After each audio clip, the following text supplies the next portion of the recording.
It's almost July. Next week is in fact July. And half of 2025 is almost behind us. So I would highly suggest that all of us sit down and ask ourselves a question. Am I where I plan to be at the halfway point of 2025? Hopefully, back in January, you ended up coming up with a series of goals for 2025 and wrote them down and put them in a management plan or a timeline or something like that to hold yourself accountable. So ask yourself 3 really critical questions about where you are at the halfway point. What have I achieved so far in acquisitions and prospecting? That can include building your board, getting your professionals, talking to financial institutions, talking to prospects, and ultimately closing acquisitions. Number 2, what strategies worked well and what didn't work? And then 3, where have fear, distractions, or procrastination limited all of us? And if you go through those questions, you will have a pretty good feel for, is your program working or does it need to be improved? And almost always it can be improved. So how do you identify the changes needed? So there's a few things that I would suggest there. Clarify exactly what's holding you back, whether that's the quality of your board, whether or not you're leveraging the board, whether you are committed to this, and what your why is. Look at that why again. I frequently tell people who have a job, if you have 2 phones and one is the phone from work, your day job, and one is this business acquisition process, and they both ring at the same time, which phone would you answer? And almost always people would answer the work day job phone.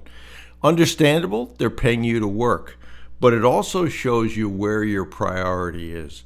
So if you realize, for instance, if you have a day job, that's a top priority, they're going to expect me to do some things, understand and block out that time where you're going to have to work, but also block out the time where you're going to, without distraction, work on this business acquisition process. Second thing I would suggest is look at your pipeline. It's been said by mentees more than once that my pipeline is my lifeline, and boy, is that true. So is that working? Are you working it? And then what are you doing on a daily basis? And how are you doing on the execution of those daily tasks? We've talked about things like the Ivy Lee method, where the night before you talk about the 3 things that'll move the business acquisition process up the field the most towards hopefully a goal line. And identify at least one major action that must change to reach your goals, whether that's the discipline of doing Ivy Lee and the actions that are required as a result of it, looking at the results of what you're getting and change them. You come up with those one things, and all of us can do that. And then ultimately, implement your halftime adjustments. What are you going to change? And urgency is absolutely a key. Set deadlines for immediate changes. It's not enough to say, I want to do better at prospecting. What you need to do is, if you want to be successful, and I hope you do, is set a task, but set a day, and even better yet, a day and a time.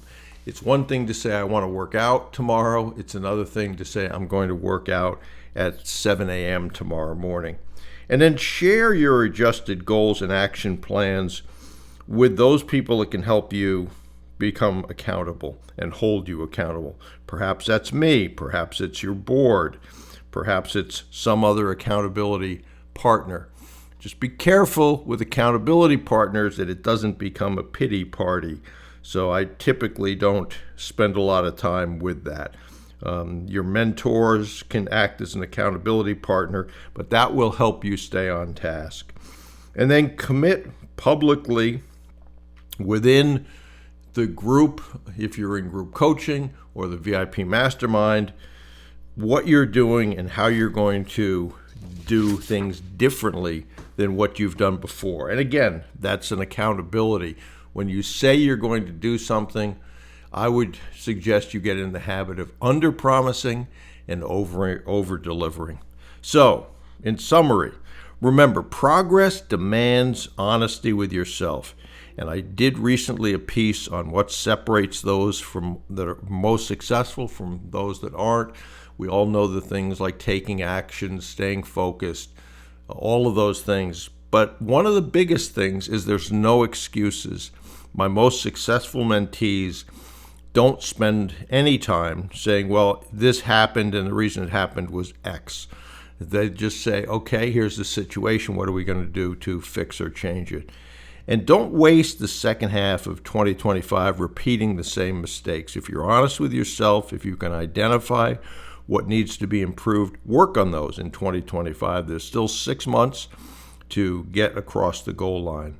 And so finish strong, evaluate, adjust, execute, and do that starting today. Not, I want to do it next week. Start today. So if you know the steps, good. Take action on them. If you don't know the steps, get over to brucewhipple.com. Take a look at the Acquisition Advantage Bootcamp 2025 edition. That's going to lay out the steps with templates, suggested approaches. It gives you access to a monthly Q&A where you can ask questions if you're having problems. And then additionally, next week, we're going to open up group coaching for the month during that first week. So all of those things can help you if you need help, but take action, evaluate what's happened so far, and make the second half of 2025 better than the first and more successful than the first half.